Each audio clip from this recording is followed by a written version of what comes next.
Do you ever tell a kid to sit still only to see them wiggling, tapping, or bouncing a foot 5 seconds later? It turns out that fidgeting isn't a distraction, it's a tool.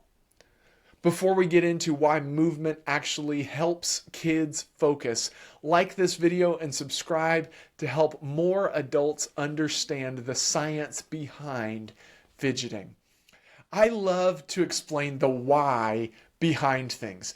It's nice to know different things that work, but I don't like to just know that something works. I like to know why it works.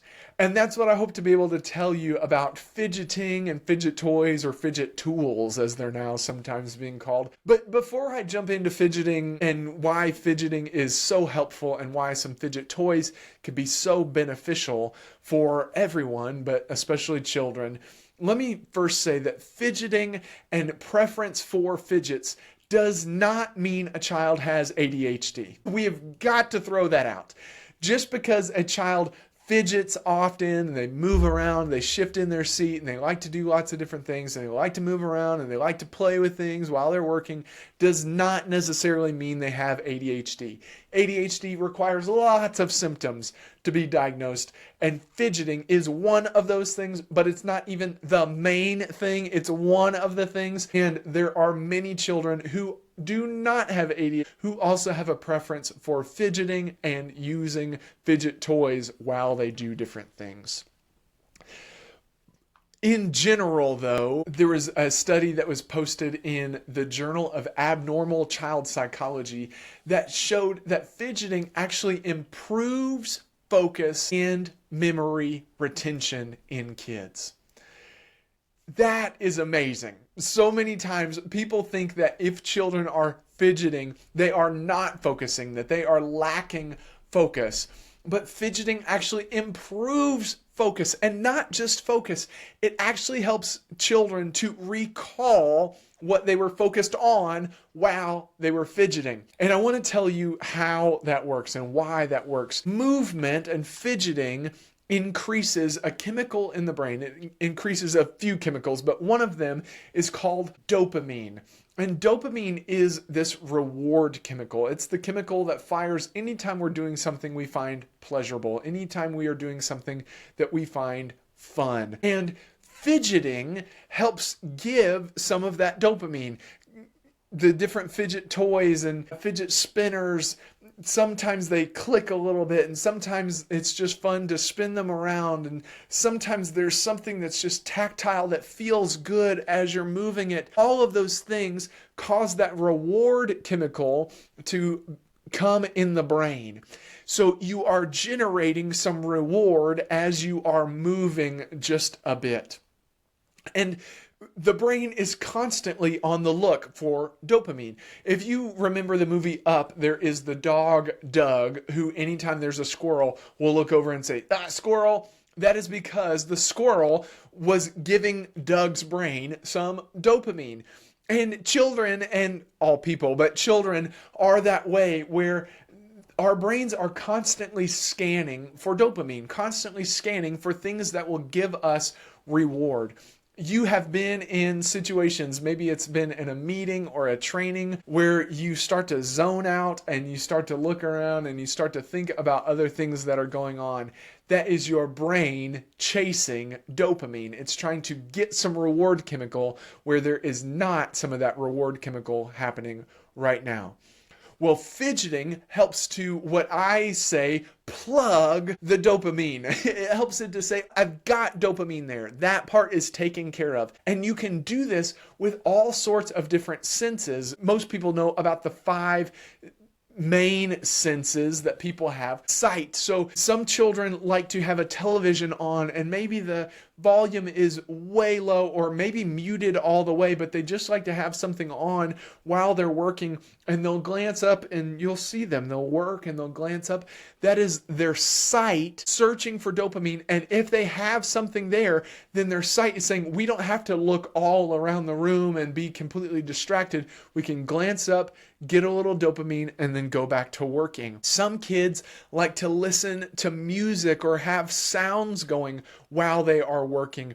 That is the sound receptors receiving their dopamine. So they're saying, we don't have to be listening around to everything. I've got the dopamine I need, so I don't need to search other places. I can stay focused. Movement releases some dopamine for a few different reasons. Some of it is tactile. Some of it has to do with a different system and a different sense in the brain that actually helps us to feel movement. And that system also needs dopamine. Well, if a child is allowed to rock or bounce their knee, or if they are allowed to stand instead of having to sit at their desk, then their brain is receiving dopamine in that movement part of their brain. If they're allowed to play with something, rub something, spin something, then the tactile sense is plugged with dopamine and says, I don't have to reach around to everything. I can just do this one little thing and get some dopamine. If children are allowed to chew gum while they work, that plugs the dopamine receptors for both smell and taste and some movement in the mouth and some tactile feel. Gum is one of the best fidgets, and it is so sad that children are not allowed to chew gum, because if children were allowed to chew gum, they would be needing to move much less. All that movement would be the gum in their mouth. That's a different soapbox for a different day. But all of those things increase the dopamine, where the brain says, I don't have to be distracted looking around for more dopamine. I'm getting the reward that I need. Also, it pairs an activity that previously would not have been as pleasure inducing with something that the child does enjoy. So maybe they don't like math, but they do like playing with their fidget spinner. If they are allowed to do their fidget spinner while they're looking at their math, then their brain is now getting some reward where it would not have gotten reward previously.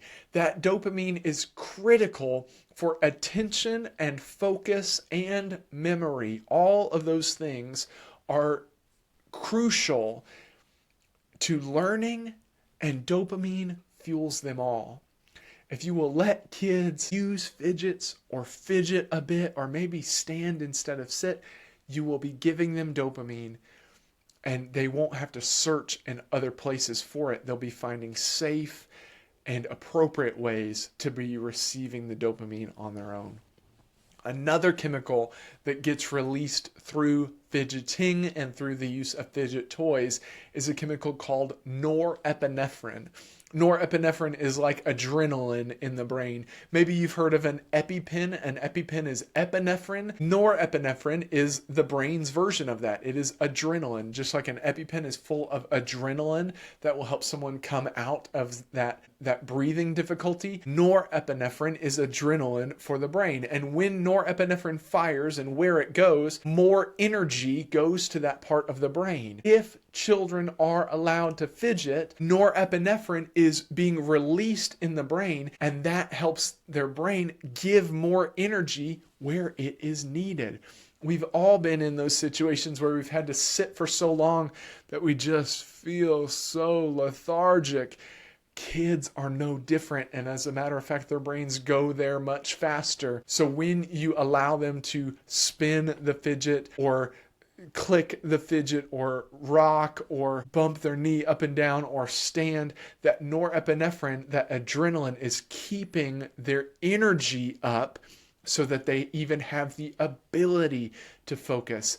That, paired with the dopamine release, helps children give focus, maintain the focus, and the dopamine reward helps them to retrieve it later because it was something interesting and something that gave them reward, not just something dull and boring. If children need to fidget, let them do it. Instead of just shutting down all fidgeting and tell them they need to sit completely still, here's some tips. You can allow some small, controlled movements. I mentioned clicking of a fidget, and there are some fidgets that can be pretty loud. So I'm not saying in the middle of a class you need to let a child be using a super loud fidget. But if there's something that is not very distracting to others in the classroom, allow them to do it. Or allow them to just make a small controlled movement. Let them rock, let them bounce their foot, or let them use a fidget toy. Many of them were designed for schools to be completely silent and pretty discreet. One of my favorites is just Velcro strips, and I don't mean put the Velcro strips together and then tear them apart. That is very loud.